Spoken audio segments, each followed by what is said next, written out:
olha essa. Eu briguei com 15 estegossauros. Eram muito maus. Que bela briga. Eu tive um estouro de chifrudos vindo pra cima de mim, mas a minha cauda tinha ficado presa em uma pedra. Era o meu fim na certa. Mas cortei a minha própria cauda! Quem faz isso? Ninguém faz isso.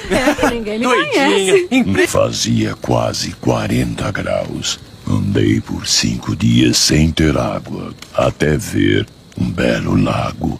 E quando fui matar a sede, crocodilos saltaram da água. Um deles me mordeu na cara. Tinha tudo para eu virar o jantar.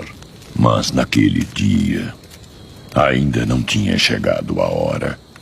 O primeiro eu triturei, o outro perdeu a cauda e o último, bom, aquele eu afoguei no meu próprio sangue.